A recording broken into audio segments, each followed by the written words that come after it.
Masih bersama saya, Om Kun. Gimana kabarnya? Jangan terlalu sering keluar rumah ya, Sambaters. Covid lagi ganas. Mendingan nongkrong di rumah sambil nonton channel Om Sambat.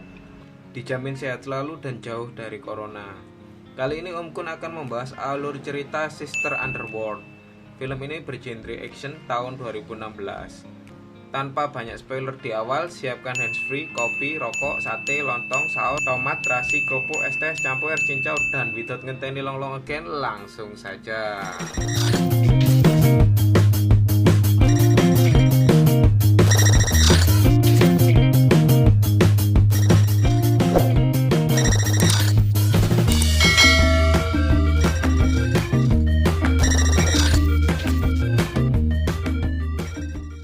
Cerita diawali sebuah flashback di masa lalu.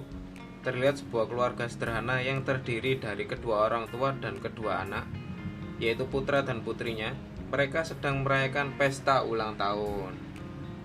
Saat hendak mengucapkan selamat, tiba-tiba muncul sosok misterius di belakang kedua orang tua mereka. Melihat hal tersebut, mereka pun disuruh kabur oleh kedua orang tua mereka. Kakak dan adik itu akhirnya lari. Dan di saat bersamaan, sosok misterius itu membunuh kedua orang tua mereka di depan anaknya. Setelah berhasil membunuh kedua orang tua mereka, sosok misterius itu bergegas mencari kedua bersaudara itu. Mereka bersembunyi di kamar mereka. Sang kakak bersembunyi di belakang lemari dan sang adik bersembunyi di tempat tidur. Pembunuh itu mengetahui di mana mereka bersembunyi, namun ternyata si adik pun langsung keluar dengan tujuan supaya kakaknya selamat. Namun sang pembunuh ternyata tidak berniat untuk membunuh mereka berdua. Sang adik pun akhirnya dibawa oleh sosok misterius itu. Skin berpindah 20 tahun kemudian. Di masa sekarang, polisi sedang mengevaluasi kasus pembunuhan yang terjadi dalam kurun waktu 10 tahun terakhir, yang kemungkinan didalangi oleh pembunuh internasional yang disebut Dark Person. Pertemuan polisi ini dipimpin oleh Jun, ini dia orangnya. Jun dan kawan-kawan menemukan sedikit informasi mengenai organisasi Dark Person yang dipimpin oleh Marshall. Kelompok tersebut akan mengadakan sebuah pertemuan dan akan menargetkan kelompok pedagang di sana. Skin berpindah di suatu klub. Terlihat bos mafia yang bernama Zhu, ini dia orangnya, sedang melakukan pesta. Zhu sedang melakukan pesta dengan beberapa gadis yang ada di sana.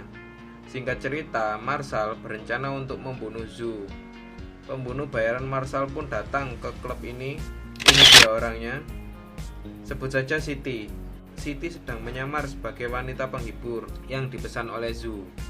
Dan saat Zhu hendak melakukan adegan pengencrotan, tiba-tiba dia dibunuh oleh Siti dengan menggunakan kedua kakinya alias selangkangannya.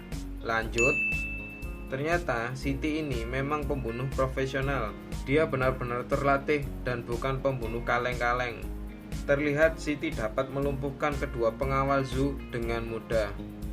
Setelah itu, Siti dengan tenang melarikan diri, dan saat di depan pintu keluar, ternyata Siti dihadang oleh salah satu polisi.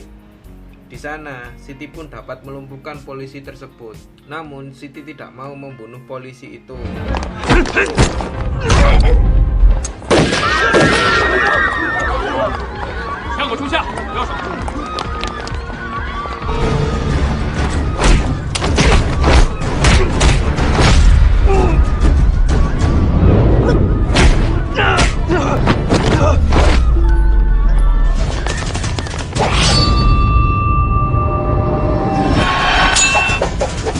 Akhirnya Siti pun kabur dan dikejar oleh beberapa polisi. Singkat cerita, dia dibantu oleh seorang sniper yang ada di sana. Ternyata sniper ini punya hubungan khusus dengan Siti.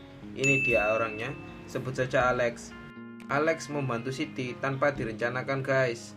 Dia hanya sukarela membantu Siti. Artinya kedatangan Alex ini tidak direncanakan. Sepertinya Alex memiliki hubungan yang khusus dengan Siti. Lebih ke arah hubungan asmara gitu ya, Sambaters. Jadi Alex memiliki rasa ketertarikan dengan lawan jenisnya. Lanjut, Skin berpindah di kantor polisi.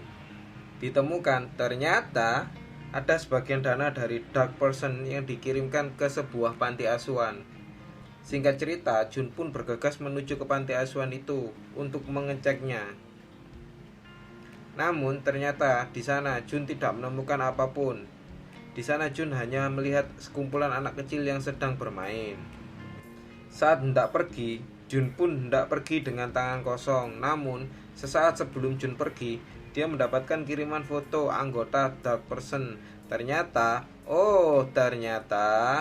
salah satu orang yang berada di foto tersebut pernah Jun lihat di panti asuhan itu.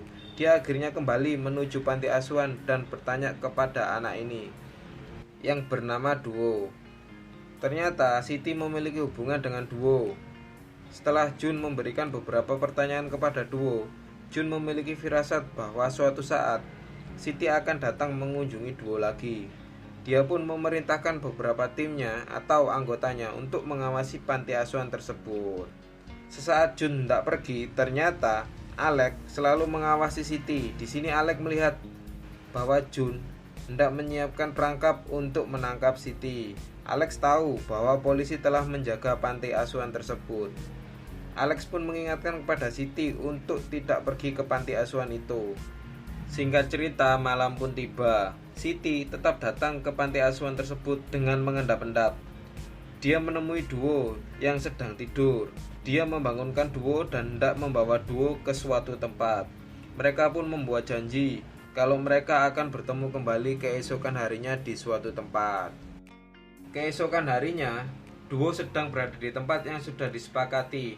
Namun, ternyata di sana Alex sudah siap dengan snipernya. Dari sini awalnya Om Kun mengira kalau Alex hendak membunuh si Duo karena Siti tidak mendengarkan perkataan Alex. Namun ternyata di sini Alex hanya memata-matai alias melihat perkembangannya saja. Setelah Siti menemui Duo, ternyata di sana Siti sudah dikepung oleh Jun dan kawan-kawan. Melihat keadaan yang tidak memungkinkan, Siti pun tidak melakukan perlawanan. Begitu juga dengan Alex. Karena Siti tidak menunjukkan perlawanan, Alex pun hanya memantau keadaan.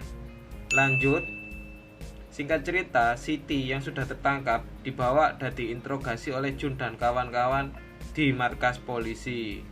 Ketika Siti diberikan pertanyaan, Siti tidak menjawab pertanyaan satupun.